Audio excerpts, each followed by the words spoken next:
اللہ نے دیکھ لیا تھا کہ میرے سامنے دو بڑی قوتوں کے دو بڑے لیڈر جو ہیں میرے سامنے،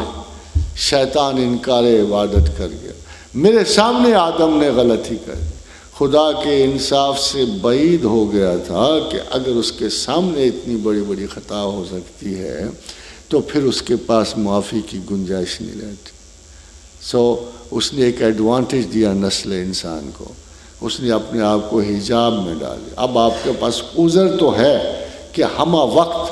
اگرچہ آپ کا دل اگر آگہی پائے تو ہمہ وقت نگران اللہ کی ذات ہے، مگر ایک ظاہری عذر تو ہے کہ آپ کو ظاہر کی آنکھ سے وہ نظر نہیں آتا اور آپ ادھر ادھر بہت ساری غلطیاں کرتے پھرتے ہو، اس کے باوجود آپ اطمینان میں رہتے ہو۔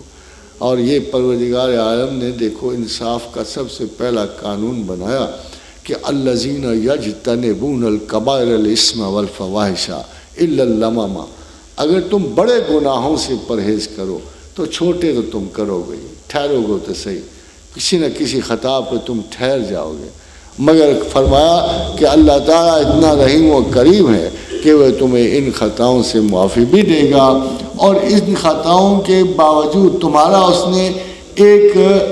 ایریا رکھ دیا،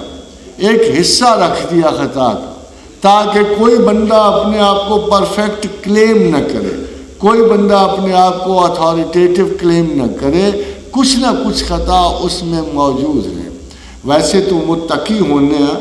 عدل و انصاف پہ چلنے کا نام، متقی اور تقوی کا مطلب بھی عدل و انصاف سے زندگی گزارنے والا انسان ہے، اور تقوی بہترین بیلنس ہے جو کسی انسان کے اندر پیدا ہو سکتا ہے۔ دو چار چیزیں ہم مانی ہیں، جیسے خدا کی سویت، آسمان و فسوہنا سبع سماوات، ہم نے جس درستگی سے آسمان بنایا ہے اسی درستگی سے نفس انسان کو بنایا ہے، اسی درستگی کو خدا اعتدال کہتا ہے، اسی درستگی کا مظاہرہ محمد رسول اللہ صلی اللہ علیہ وسلم میں اللہ نے کیا ہے۔ یہ تمام چیزیں اعتدال اور بیلنس کو لے کے جاتی ہیں، اور عدل و انصاف بھی بیلنس کی ایک بنیاد اعلیٰ ترین کوالٹی ہے۔ اور حدود اللہ کا اس نے بالکل تعین کر دیا کہ چھوٹی چھوٹی خطاؤں کو آپ کر سکتے ہو، ایک قسم کی یہ پرمیسو لمٹ ہے کہ چھوٹی چھوٹی خطائیں تم ضرور کبھی بھول سے، کبھی اضطراب سے، کبھی اجتناب سے، چھوٹی چھوٹی خطائیں پر تم ٹھہرو گے، الا اللمم،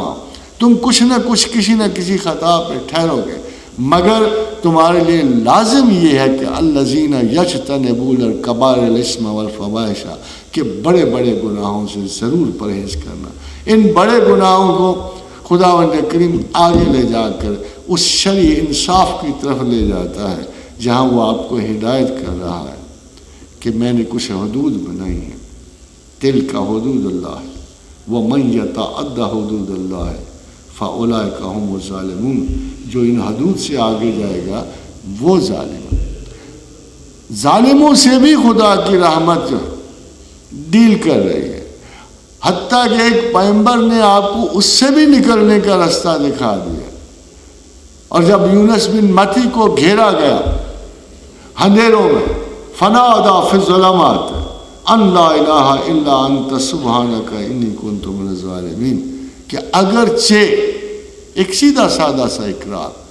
حد گناہ کے سے گزرنے کے بعد بھی ایک سیدھا سادہ سا اعتراف کہ اے پروردگار میں انصاف تھا، میں کمزور تھا، مجھ میں نقائص تھے، یہ ان بلٹ تھے، جیسے انصاف ان بلٹ ہے میری ویکنس بھی ان بلٹ ہے، اور اے مالک کریم میں تجھ سے معافی چاہتا ہوں سمپل ورڈز میں کہ O lord God you are perfect, you don't make mistakes, I am not perfect, I made a mistake, I am sorry. پھر اللہ نے کہا نہ صرف میں نے یونس بن متی کو معاف کیا بلکہ کذالک ننجی المومنین، اگر اس انداز فکر سے انسان مجھ سے معافی مانگے گا، مجھ سے اپنی غلطیوں کو ڈھانپنے کا کہے گا، تو ہم قیامت تک ہر اس مومن اور مسلم کو نجات دیں گے جو اتنے سادہ سے انداز میں ہم سے معافی